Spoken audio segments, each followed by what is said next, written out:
بسم اللہ الرحمن الرحیم۔ السلام علیکم ویورز، دس از می ڈاکٹر بلند اقبال۔ آپ دیکھ رہے ہیں میرا چینل۔ اور ناظرین، آج ہم جن موضوعات پہ بات کرنے جا رہے ہیں اس میں ایک تو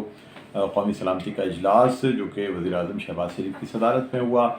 جس میں دہشت گردی اور دیگر معاملات کا جائزہ لیا گیا۔ دوسری جانب سینٹ کے اجلاس میں جو تقاریر ہوئیں اس حوالے سے بھی بات کریں گے۔ ساتھ ساتھ ایک اور موضوع جو کہ مریم اورنگزیب کی جانب سے، جو کہ وفاقی وزیر برائے یعنی انفارمیشن اینڈ ٹیکنالوجی ہیں، اور یعنی وفاقی وزیر برائے انفارمیشن اطلاعات کی وفاقی وزیر ہیں، ان کی جانب سے جو کہا گیا ہے کہ جو چیف جسٹس آف پاکستان ہیں ان کو استعفیٰ دے دینا چاہیے، اس لیے کہ آئین کی تشریح کرنے میں ناکام ہوئے ہیں، فل کورٹ بنانے میں ناکام ہوئے ہیں، اس لیے ان کو مستعفی ہو جانا چاہیے۔ ساتھ ساتھ سینیٹر مشاہد اللہ، بلکہ سینیٹر مشاہد حسین کا جو آج جو ان کی تقریر ہوئی ہے سینٹ میں، وہ بہت ہی زبردست تقریر ہے، اور جس پہ انہوں نے اپنی ہی حکومت کو آئین کی پاسداری کا مشورہ دیا ہے۔ بہرحال سب سے پہلے قومی سیکیورٹی سلامتی جو ہے اس کے ہم اجلاس کے حوالے سے بات کرنا چاہیں گے، اور یہ جو نیشنل سیکیورٹی کونسل کا آج اجلاس ہوا، اس میں نہ صرف دہشت گردی پہ اس کو کنٹرول کرنے پہ بات کی گئی، بلکہ ساتھ ساتھ یہ بھی کہا گیا کہ جی کوئی مربوط پالیسی بنانے کی ضرورت ہے، نیشنل ایکشن پلان کو جو ہے وہ مضبوط کرنے کی ضرورت ہے، اور جس طرح اداروں پہ تنقید کی جا رہی ہے، اداروں کے سربراہان پہ تنقید کی جا رہی ہے، اس کو بھی روکنے کی ضرورت ہے۔ یعنی جہاں قومی سلامتی کے اجلاس میں مختلف دیگر امور پہ بات ہوئی، وہیں ایک اہم نقطہ جو ہے وہ اداروں پر تنقید رہا، کیونکہ گزشتہ ایک سال میں جس قدر تنقید کی گئی ہے، جس قدر تنقید کا نشانہ بنایا گیا ہے، نہ صرف اداروں کو بلکہ اداروں کے سربراہان کو، سرونگ سربراہان کو یا ریٹائرڈ سربراہان کو، یہ بڑی تشویش کی بات ہے۔ اس سے پہلے کبھی ہمارے ملک میں اس طرح نہیں ہوا کہ اداروں کو اس طرح کھل کر تنقید کا نشانہ بنایا جاتا۔ ناظرین، چاہے حکومت ہو یا اپوزیشن ہو، دونوں کی جانب سے تنقید کا نشانہ بنایا جاتا ہے، یا جو رولنگ پارٹی ہے اس کی جانب سے بھی اکثر جو سرونگ لوگ ہیں یا ریٹائرڈ لوگ ہیں ان کو شدید تنقید کا نشانہ بنایا جاتا ہے۔ اور اب جبکہ نیشنل سیکیورٹی جو کونسل ہے اس میں جب یہ بات ہو گئی ہے، تو میں سمجھتا ہوں کہ اب شاید اس پہ حکومت بھی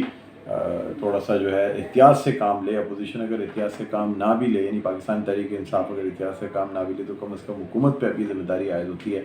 کہ وہ اس کی پاسداری کرے اور اب اداروں کو تنقید کا نشانہ نہ بنایا جائے۔ ناظرین، جب ہم بات کرتے ہیں اداروں کی، تو ایک طرف تو ہمارے عسکری ادارے ہیں، دوسری جانب ہماری عدلیہ ہے، اور عدلیہ کو بھی آج کل شدید تنقید کا نشانہ بنایا جا رہا ہے۔ پہلے پارلیمنٹ میں عدلیہ کے خلاف باقاعدہ اس کے فیصلے کے خلاف، جو کہ اعلیٰ ترین عدالت ہے سپریم کورٹ آف پاکستان، اس کے فیصلے کے خلاف قرارداد پاس کی گئی، جس میں کہا گیا کہ یہ جو فیصلہ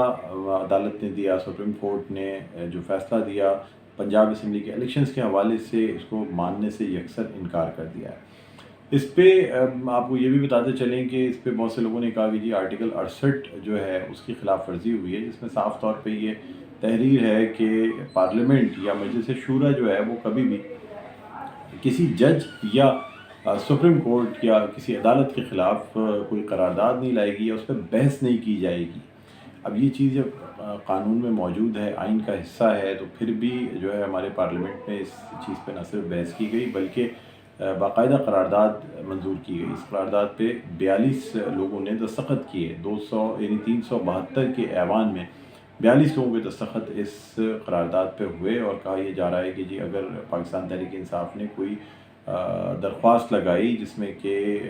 آرٹیکل 68A کے تحت اس کی خلاف ورزی ثابت کی، تو پھر آرٹیکل 6 بھی لگ سکتا ہے، نااہل بھی ہو سکتے ہیں لوگ، اور ساتھ ساتھ جو ہے وہ یعنی سزائیں بھی بھگت سکتے ہیں۔ لیکن حکومت جو ہے وہ اس بات کو ماننے کے لیے تیار نہیں ہے، اور حکومت نے اعلان جنگ کر دیا ہے سپریم کورٹ کے خلاف کہ جو اس کے فیصلے ہیں فل کورٹ نہ بنانا ہے، اس کو ٹیک آن کیا جا رہا ہے اور اس کو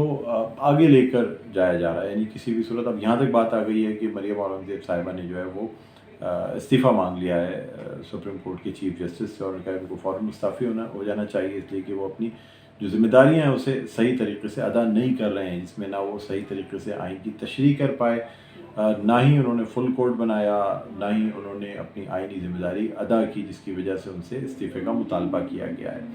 ناظرین، پہلے بھی ہم نے دیکھا کہ جسٹس سجاد علی شاہ سے استعفے کا مطالبہ کیا گیا تھا، اس کے بعد ان کے لیے جو ہے ان کی سینیورٹی پر ایک کیس چلایا گیا، اور سینیورٹی پر کیس وہ ہار گئے، اس کے بعد پھر انہیں ہٹا دیا گیا۔ ان کی عدالت کو جو ہے باقاعدہ ایک موب کے ذریعے جو ہے نشانہ بھی بنایا گیا. تو یہ ساری چیزیں ہم ماضی میں بھی دیکھتے رہے ہیں. جو لگتا ہے ایسا ہے کہ شاید یا تو اب سپریم کورٹ کی جانب سے کوئی سخت فیصلہ آئے گا, کوئی درخواست جو ہے سماعت کے لیے منظور ہو جائے گی, یا پھر حکومت کی جانب سے کوئی ایسا فیصلہ آئے گا جس کے بعد جو ہے کوئی نہ کوئی ایسی ٹینشنز والی جو سچویشن ہے وہ کریٹ ہوں گی. جسٹس اطہر معین اللہ کا ایک اختلافی نوٹ سامنے آیا ہے, جو تفصیلی اختلافی نوٹ ہے وہ اب سامنے آ گیا ہے, اور اس میں یہ کہا گیا ہے کہ انہوں نے صاف تجویز دے دی تھی کہ فل کورٹ بنا دینا چاہیے. اور انہوں نے کہا تھا کہ جی سوال یہ پیدا ہوتا ہے کہ کیا عدالت کا اس طرح پاکستان تحریک انصاف کی درخواستوں کی سماعت کرنا, کیا یہ سیاست میں ان کی جو منشا ہے اس کو تقویت دینا نہیں ہے؟ یعنی اگر جب پاکستان تحریک انصاف نے ایک پلاننگ کے تحت پہلے نیشنل اسمبلی سے استعفے دیے, اس کے بعد پھر صوبائی اسمبلیوں کی تحلیل کے لیے ایڈوائز دی, تو پھر اگر یہ چیزیں ایک پلاننگ کے تحت کی جائیں تو کیا اس سے اسمبلی کی تحلیل جو ہے اس کو قانونی مانا جائے گا, یا یہ ایک فرد واحد کی منشا مانی جائے گی کہ جس کی تکمیل کے لیے جو ہے وہ اسمبلی توڑی گئی تاکہ الیکشن کرائے جا سکیں, اور اس کے بعد پھر کورٹ کی جانب سے بھی اس کو انڈورسمنٹ مل گئی, یعنی اس کی تصدیق کر دی گئی, اور اس انڈورسمنٹ کے تحت جو ہے کورٹ کی جانب سے وہ اب 14 مئی کی الیکشن کی ڈیٹ بھی دے دی گئی ہے. ساتھ ساتھ جسٹس اطہر معین اللہ کا یہ بھی کہنا تھا کہ جی ہمیں یہ بھی دیکھنا ہوگا کہ کیا 90 دن میں الیکشن جو ہے اگر وہ ضروری ہیں تو پھر وہ ایک سیپریٹ بات ہے. اور اس بات کو ٹویٹ بھی کیا گیا اسد عمر کی جانب سے, فواد چودھری کی جانب سے, کہ اطہر معین اللہ کے اختلافی نوٹ میں اصولی طور پہ 90 دن کے اندر الیکشن کرانے پر آمادگی ظاہر کی گئی ہے. تو اب یہ دو ڈفرینٹ باتیں ہو جاتی ہیں. ایک طرف 90 دن میں الیکشن تو ہونے ہیں, لیکن سپریم کورٹ کو اس حوالے سے کوئی کردار ادا نہیں کرنا چاہیے تھا, یا سیاسی پارٹیوں کا ساتھ نہیں دینا چاہیے تھا, جس کی وجہ سے سپریم کورٹ جو کہ پاکستان کی اعلیٰ ترین عدلیہ ہے وہ ایک سیاسی موضوع بن کر رہ گئی ہے. پاکستان تحریک انصاف کے جو رہنما ہیں ان کا یہ بھی کہنا ہے کہ اگر کسی بھی قسم کی کارروائی حکومت کی جانب سے کی گئی سپریم کورٹ یا چیف جسٹس کے خلاف, تو پھر اس صورت میں ایک تحریک چلائی جائے گی پاکستان تحریک انصاف کی جانب سے, جو کہ سپریم کورٹ کے ججز, ان ججز اور جنہوں نے فیصلہ دیا, اور چیف جسٹس کے حق میں ہوگی, تاکہ انہیں جو ہے نا وہ کسی بھی قسم کے گورنمنٹ ایکشن سے بچایا جا سکے. ناظرین, اب اس میں یہ سوال بھی پیدا ہوتا ہے کہ جس طرح سے آج سینیٹر مشاہد حسین نے ایک تقریر کی سینٹ میں, جو کہ مسلم لیگ نون کے سینیٹر ہیں, اور وہ اکثر جو ہے وہ اپنی حکومت کے خلاف بھی بات کر جاتے ہیں. انہوں نے حکومت کو مشورہ دیا کہ آئین کی پاسداری کرنی چاہیے, اور انہوں نے کہا الیکشن جو ڈیو ہیں ان کو کرا دینا چاہیے, الیکشن سے بھاگنے کی کوئی ضرورت نہیں ہے, اس میں اتنی محاذ آرائی اور سپریم کورٹ کے خلاف یہ سب کچھ کرنا یہ صحیح نہیں ہے. ایک مطلب ایک نئی بحث شروع ہوئی ہے کہ کیا سینیٹر مشاہد حسین جو ہے وہ واقعی مسلم لیگ نون کی پالیسی کو کیری کر رہے ہیں, یا یہ کہ وہ اپنی آئینی حیثیت کو بچانا چاہتے ہیں. وہ نہیں چاہتے کہ وہ لوگ جو کہ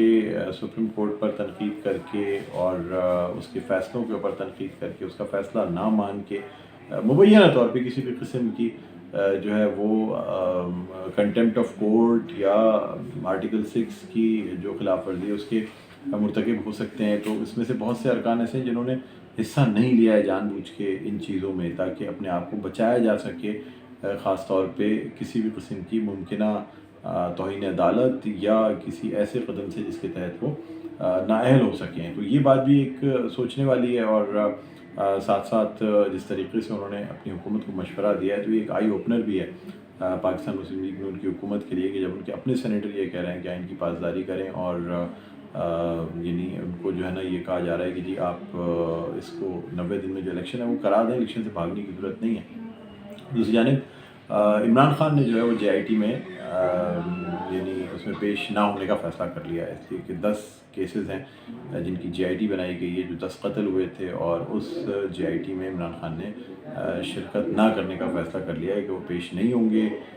اس JIT کا حصہ نہیں بنیں گے, اس کی تفتیش میں اس شامل تفتیش نہیں ہوں گے. یہ بھی ایک بڑا فیصلہ ہے, اس لیے کہ عمران خان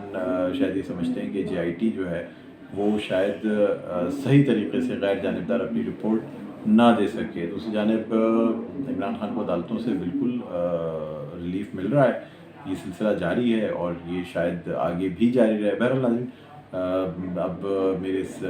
ویڈیو کا وقت جو ہے نا وہ اختتام پر پہنچتا ہے. مجھے بلند اقبال کو اجازت دیجیے. میری ویڈیو کو لائک کرنا, چینل کو سبسکرائب کرنا اور بیل آئیکن کا بٹن پریس کرنا نہ بھولیے گا. اپنا بہت خیال رکھیے گا. اللہ حافظ.